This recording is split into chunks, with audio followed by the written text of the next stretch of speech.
What is up, guys? It's the Sound Alchemist, part of One Mind Syndicate, and today I'm back to talk to you about Warhammer 40k.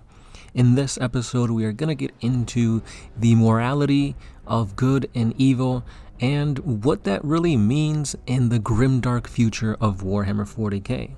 So as we all know, 40k is a universe of death, destruction, hopelessness, and just a bad place to live in. So because of that, the morals of many sentient beings are kind of skewed because it really is a fight or die type thing. Like, your instincts are always going to be on full alert, but at the same time, it's not always like this everywhere. You do have your pleasure worlds, you do have like your worlds where war isn't really seen too often, but that's not always the case. You could be living in a sector of space where Xenos, chaos, and disease is just running rampant, and it really is like a bleak existence. So, in the recent Warhammer community article, we are talking about the kill team Chalnath and the lore behind it.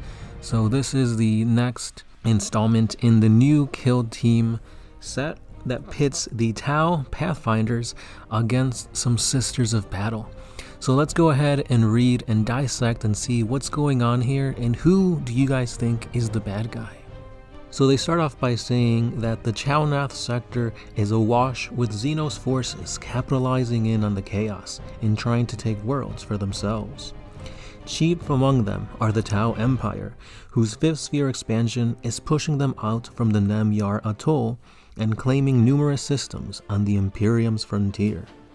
One such system is that of Vedic, with its vulnerable fortress world ripe for induction into the greater good. Vedic's worlds were unaware of the wars that surrounded them when representatives of the Tau Empire first made their overtures. By brokering trades with opportunistic rogue traders and providing access to food the world so desperately needed, the Watercast had little difficulty in winning over Vedic's people.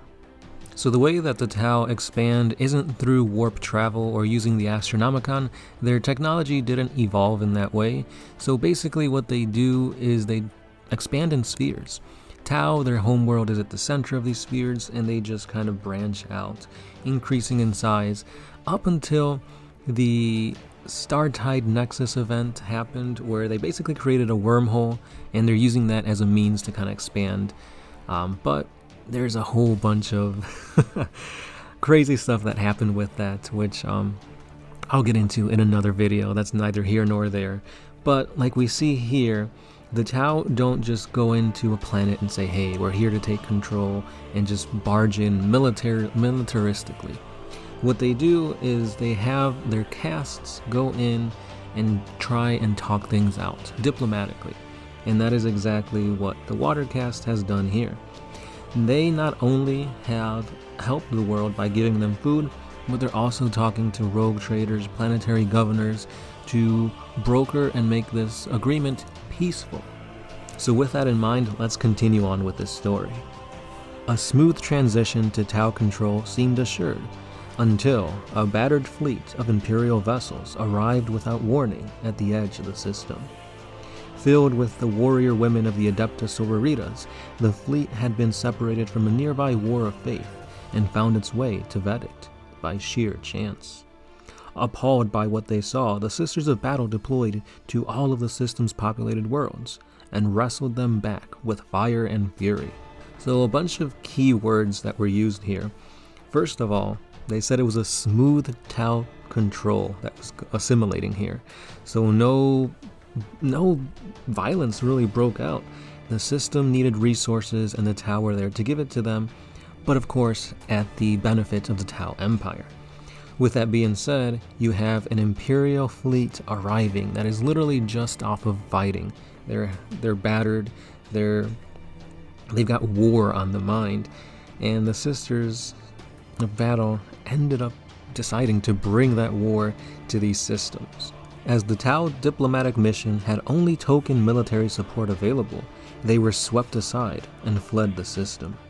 Many Tau merchants and diplomats who could not escape were forced underground into hiding as purgation units of the Adepta Sororitas Zealots Novelites were formed to root them out. The Fifth Sphere expansion is not ready to give up on Vedit, and Commander Shadowsun has ordered a full fleet to retake the system. Teams of elite Pathfinders infiltrate Vedic cities to open the gate for Shadowsun's arrival. With more Imperial ships arriving in the system, the race is now on to secure a foothold before the Tau fleet arrives. And then it continues on by stating what is inside Kill Team Chalnoth, which a lot of it is like new sculpts for certain figures, but pretty same units, nothing too crazy in this one. But anyway, there you go, guys. Who is at fault here? Who is actually doing more good than harm? It's up in the air, because when you look at the way that the Imperium works, they are very xenophobic. You know, purge the heretic, kill the Xenos, that type of thing. If you're different than a god, emperor loving citizen, you're on the wrong side of the Imperium of Man. So with that indoctrination getting hammered in to every Imperial citizen, Space Marine, and like there's no ifs, ands, or buts about it.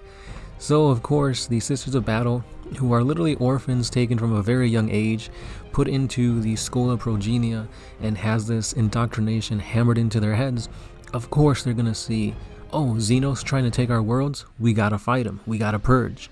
The Tau, on the other hand, they've got the concept of the greater good.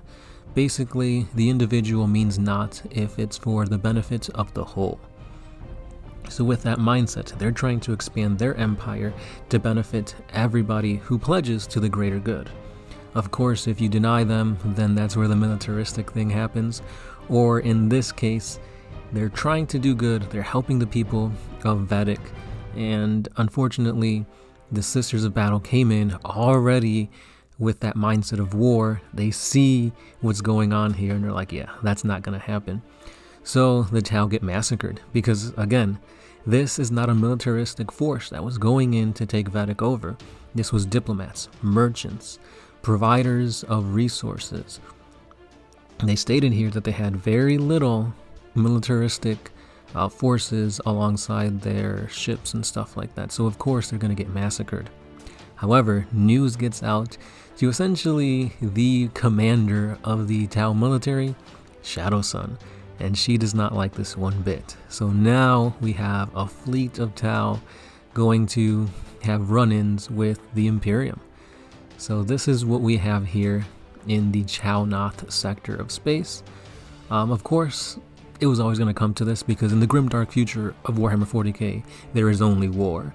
So diplomacy almost never really ends in peace, because if you do something diplomatically, chances are somebody's going to get greedy, something's going to happen, and war will be brought upon those people. So with that being said, who's in the right here? Is it okay for the Tau to take these worlds when they already were part of the Imperium? Was the Imperium in the right for defending their own worlds, even though they knew that the Tau were doing this peacefully? Let me know down below. Now, I know there's a bunch of Tau haters down there, and there's a bunch of, because I mean, this is a game made for like war and battle and skirmishes and stuff like that, so of course you want to see blood being spilled, you want to see Xenos burn and that kind of thing, but keep in mind that the morality of things is vastly different in this era. So with that being said, who's morally right? Who's morally wrong? Is there no right or wrong and only 50 shades of gray? You tell me. And I can't wait to see the discussion down below. And that's all I got for today, guys. Let me know your thoughts, let me know what you guys think, and be sure to stay subscribed, because in the near future, we have Hollow Week coming up. A whole week of creepy Warhammer 40k videos for you guys to enjoy. So as always, this has been the Sound Alchemist, part of One Mind Syndicate, and I'll be seeing you guys in the next videos. Peace.